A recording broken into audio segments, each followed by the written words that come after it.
नमस्कार दोस्तों, मैं सीमा शर्मा। आप मुझे पहचान ही गए होंगे मेरे YouTube चैनल ज्ञान चलते चलते के माध्यम से क्लास 12 की हिंदी की पाठ्य पुस्तक आरोह भाग 2 के गद्यखंड के 16 नंबर चैप्टर नमक, जो रजिया सज्जाद जहीर द्वारा लिखा गया है, इसके सार के ऊपर चर्चा करूँगी। तो आइए दोस्तों शुरू करते हैं। पहले लेखक परिचय। दोस्तों, रजिया सज्जाद जहीर जी का जन्म 15 फरवरी सन 1917 अजमेर राजस्थान में हुआ था और इनका निधन 18 दिसंबर सन 1997 में हुआ था। हमारे दृढ़ संकल्प ही हमारी ताकत है, हमारा लिखना ही हमें जिंदा रखता है। रजिया सज्जाद जहीर मूलतः उर्दू की कथाकार है। उन्होंने BA तक की शिक्षा घर पर रहकर ही प्राप्त की थी। विवाह के बाद उन्होंने इलाहाबाद से उर्दू में MA की परीक्षा उत्तीर्ण की। सन 1947 में वे अजमेर से लखनऊ आई और वहां करामत हुसैन गर्ल्स कॉलेज में पढ़ाने लगी। सन 1965 में उनकी नियुक्ति सोवियत सूचना विभाग में हुई। आधुनिक उर्दू कथा साहित्य में उनका महत्वपूर्ण स्थान है। उन्होंने कहानी और उपन्यास दोनों लिखे हैं। उर्दू में बाल साहित्य की रचना भी की है। मौलिक सर्जन के साथ साथ उन्होंने कई अन्य भाषाओं से उर्दू में कुछ पुस्तकों के अनुवाद भी किए हैं। रजिया जी की भाषा सहज, सरल और मुहावरेदार है। उनकी कुछ कहानियाँ देवनागरी में भी है। रजिया सज्जाद जहीर की कहानियों में सामाजिक सद्भावना, धार्मिक सहिष्णुता और आधुनिक संदर्भ में बदलते हुए पारिवारिक मूल्यों को उभारने का सफल प्रयास मिलता है। सामाजिक अर्थार्थ और मानवीय गुणों का सहज सामंजस्य उनकी कहानियों की विशेषता है। रजिया सज्जाद जहीर की नमक शीर्षक कहानी भारत एवं पाकिस्तान के बाद सरहद के दोनों तरफ के विस्थापित जनों के दिलों को टटोलती एक मार्मिक कहानी है।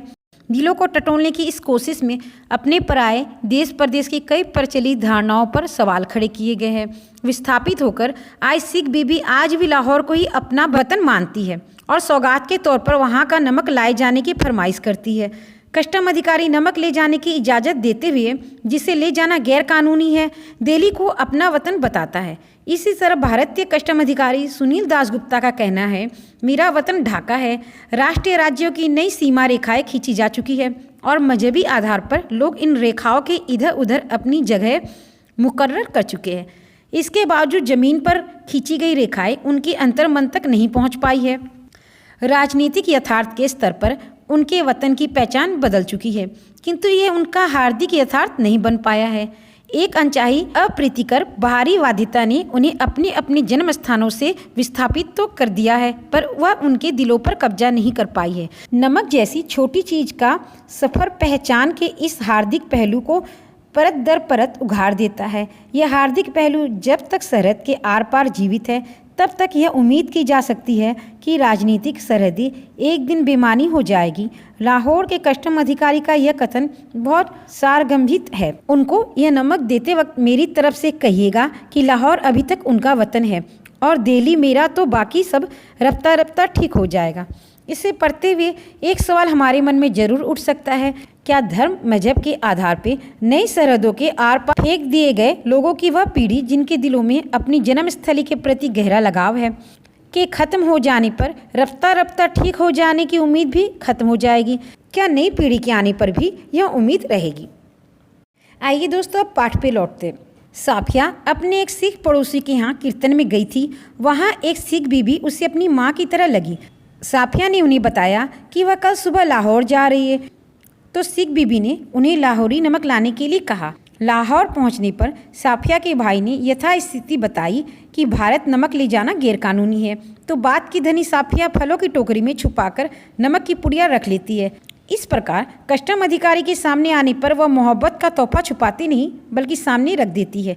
लाहौर का कस्टम अधिकारी नमक ले जाने की इजाज़त देते हुए दिल्ली को अपना वतन बताता है। इसी प्रकार भारत आने पर अमृतसर में कस्टम अधिकारी बंगाली सुनील दासगुप्ता, जो कि ढाका से है, वह अपनी मातृभूमि ढाका के ढाप और नजरुल व रविंद्रनाथ की कविताओं को याद करते हुए भावुक हो जाते हैं। वह साफिया को नमक ले जाने देते हैं। जब साफिया अमृतसर के पुल पर चल रही थी, तब वह पुल की सबसे निचली सीढ़ी के पास सिर झुकाए चुपचाप खड़े थे।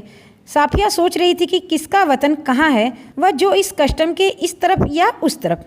इस कहानी के माध्यम से यहाँ पर ये दर्शाया गया है कि जब साफिया को अपने भाई से ये पता चल जाता है कि नमक यहाँ से लेके गैर कानूनी है तो वो बहुत उदास हो जाती है, पर मन ही मन अपने वादे को याद करते हुए सोचती है कि मुझे लेके जाना ही है, चाहे कैसे भी लेकर जाए।